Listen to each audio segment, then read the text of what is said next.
basura sa Manila Bay ay tumawaling araw sa problema ito ang lumabas sa unang taong pag-aaral ng Eco Exploration. Sa baha, nasisira.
With every passing moment, our world slowly dies.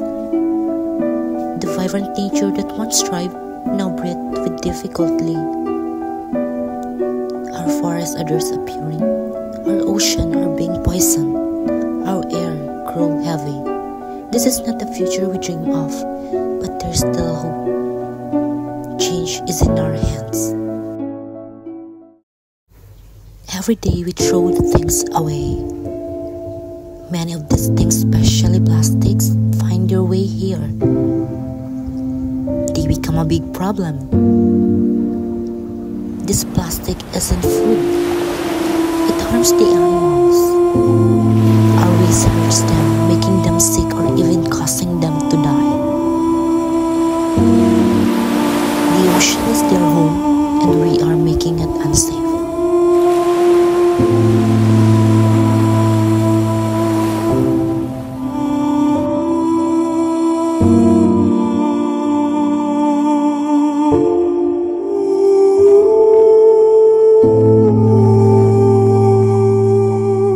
Sometimes to get rid of trash, we burn it. But when plastic burns, bad smoke gets into the air. The smoke isn't good for us to breathe. It makes the air dirty. The state of our planet is alarming. Climate change, pollution, and deforestation are threatening our very existence.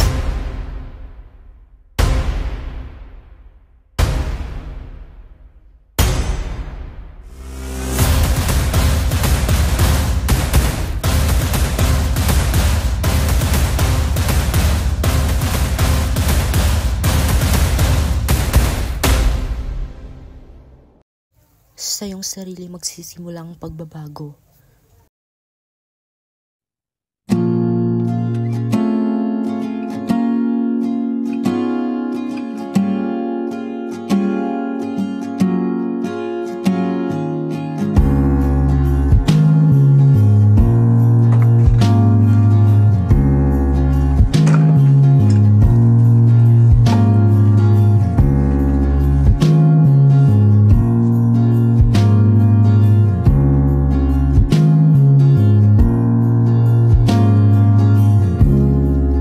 Drive you away. I know what you say. You say, oh, same one we know.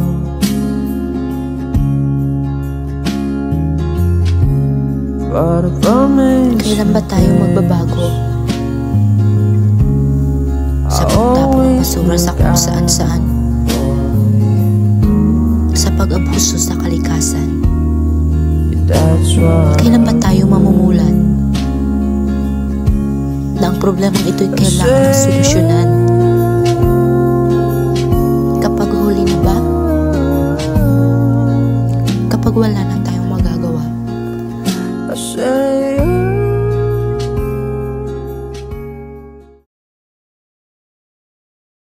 Oh my God, girls!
so matagal.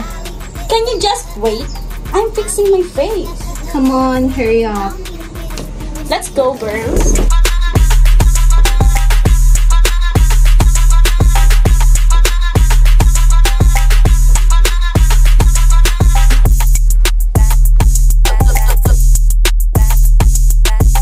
Oh my God, girls! Ang init! Wala ba kayong payong?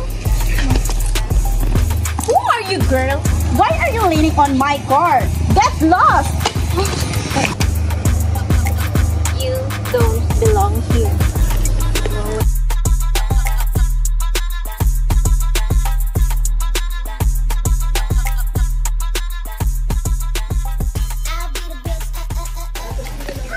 You know the girl kanina.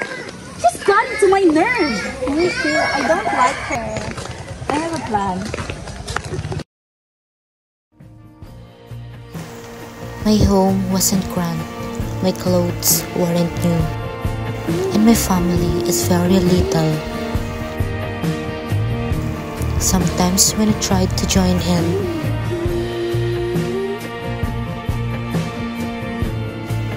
I felt a wall between me and the other children. Words weren't always spoken,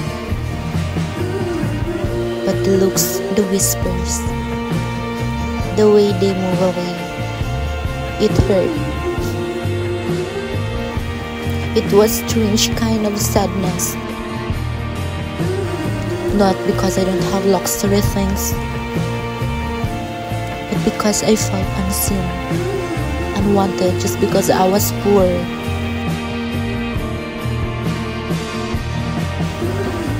It was as if my poverty was a mark, making me different, making me less.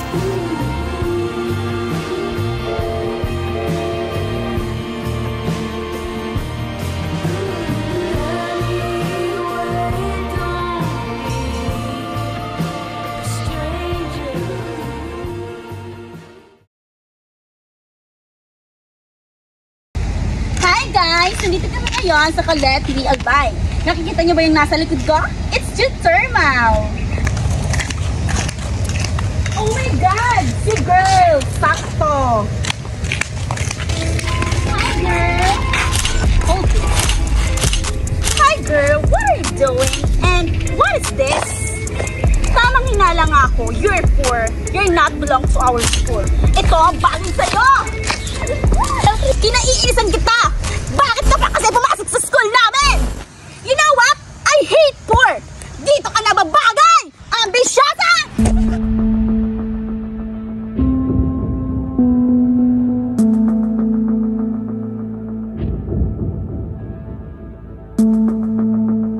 Ano ginagawa niyo dyan? Sino ka? Ah! Oh my God! Uy, gising! Oh my God! Anong ginawa natin, girls? Kasalanan mo lahat ng ko. Bakit ako lang sinisisi nyo? Di ba pinagplanuhan natin to? Kasi nga, naiinis ako sa kanya. When it comes to her look, ew, so nerd. Paano kaya siya nakapasok? Maybe scholar? Or, nilalandi niya yung professor natin. So, this is the plan. I know it, girl. Pag nakita ulit natin siya, sabotage! Pero ikaw ang tumulak.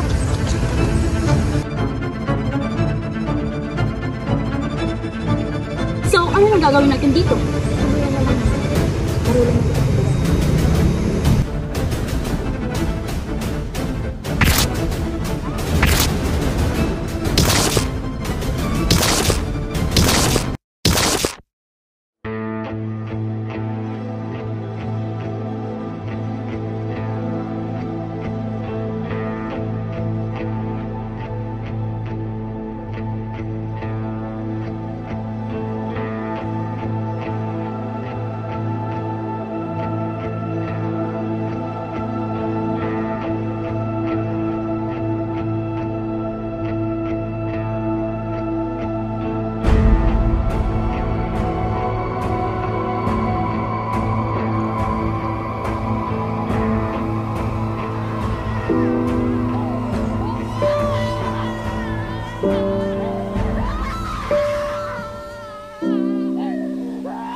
discrimination is deadly.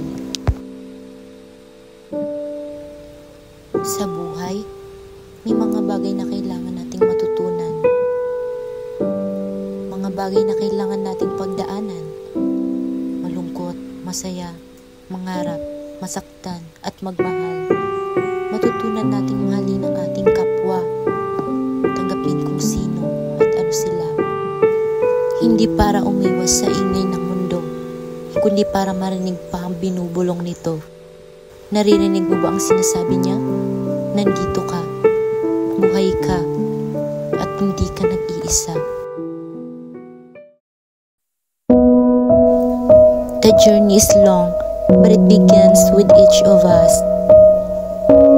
Choosing to see the humanity in every face we encounter.